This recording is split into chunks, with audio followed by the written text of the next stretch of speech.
This is yet another, this is a $300 million lawsuit against Uber. My channel, ladies and gentlemen, I represent all drivers, right? Rideshare drivers, taxi drivers, black cab drivers, shuttle drivers. I fight for all, right? And the main mission here is fighting for better pay, for better rights, against wrongful deactivations and so on. So if these black cab drivers are suing, I stand with them. Why? Because I know Uber's long history of abuse, right? They don't play by the rules. They don't play by the laws. They believe an extremely arrogant way that they're always above the law. So if they get slapped down, I'm all for it, right? I'm all for it. And anytime you have been wronged by this company, if you've been thrown under the bus with a wrongful deactivation, whatever the case may be, you need to go and get your monies back. How do you do that? Usually through court. And you can always hit me up below. I've done this countless times against this company. So I know the procedure. I know what to do to collect the monies when they continue and keep on abusing drivers with their shenanigans. So good for these drivers. London black cab drivers, I stand with you. More than 10,000 of them launch a £250 million, that's over $300 million Uber lawsuit. Individuals could win £25,000 or more if they are successful in claim Uber broke taxi booking rules. They don't care about taxi booking rules. They made it very, very clear. Let's go back to Travis Kalanick's days, right? He wanted to wipe these taxis out and replace them, right? And they had a game plan, and that was just marching into cities and breaking all the laws. It's catching up, and the law is slapping them down, which I think is a good thing. I'm all for that. More than 10,500 of London's black cab drivers have launched a 250 million legal case against Uber, accusing it of breaking the capital's taxi booking rules and deliberately misleading authorities to secure a license. And by the way, one of my previous emails, I actually made a video for one of the law firms in London that was recruiting these drivers. So some of these drivers come through my channel and hopefully now stand a chance to make £25,000. That's about $30,000. The case, which has been filed in the High Court in London by the litigation management firm RGL, that's the one that I made a video for. You can check prior videos. Resurrects a claim first raised 5 years ago related to the way the ride-hailing app operated in London between 2012 and 2018.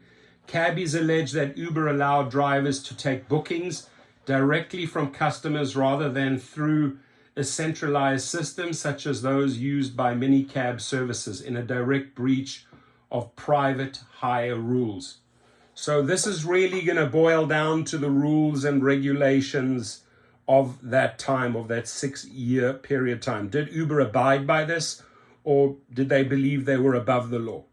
I believe these 10,500 people have a powerful lawsuit, and I believe that Uber will settle. You know, maybe they'll settle for 100 million, maybe they'll settle for 50 million. We shall see.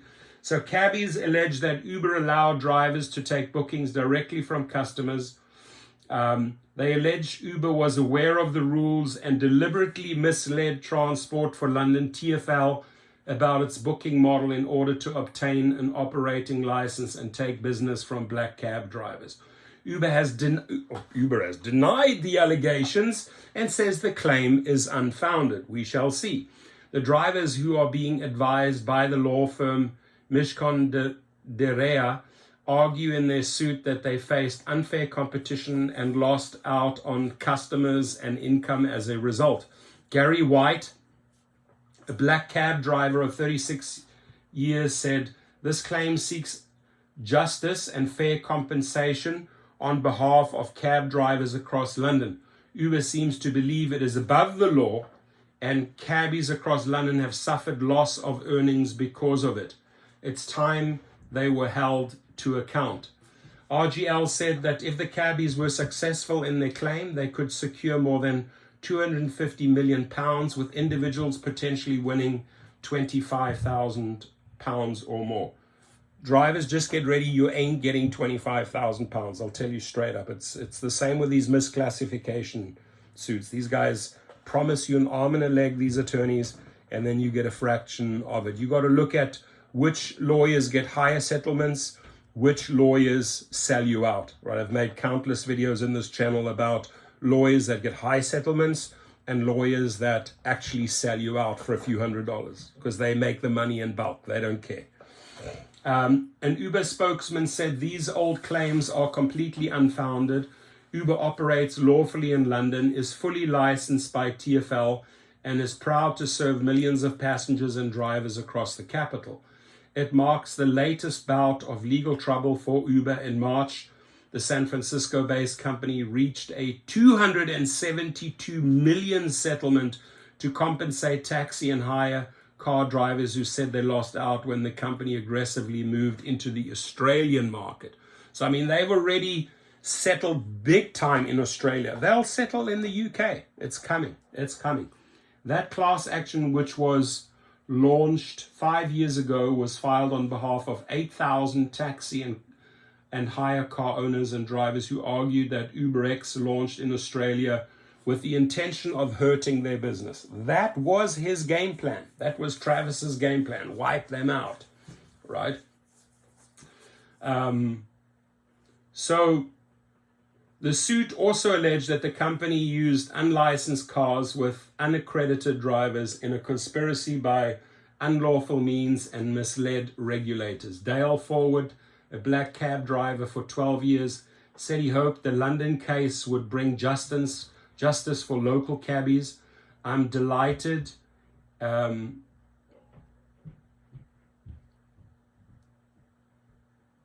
What do you say here? I'm delighted to see this claim being filed today and that we will finally have our day in court. Having seen for myself the harm that Uber's unlawful behavior has caused to hardworking cabbies, I look forward to justice being served. Now, this injustice, this game that Uber has played, this is not just in Australia and the UK. They've done this in every country. Their game plan was get in, wipe out the taxi business, whether it was New York or Vegas or Miami or London or Toronto. That was the game plan, and they had endless amount of cash to do so. They had billions and billions of dollars to wipe them out. They did not succeed. Taxis re-emerged stronger. And taxi drivers, by the way, are not our enemies. They are our friends. We will help them. We will work with them. We will assist them. I will recruit for them, because at the end of the day, it's executive management at Uber, it's executive management at Lyft and DoorDash that go out and hurt these companies, hurt these restaurants, right? And we have to stand up against that. Your comments, please.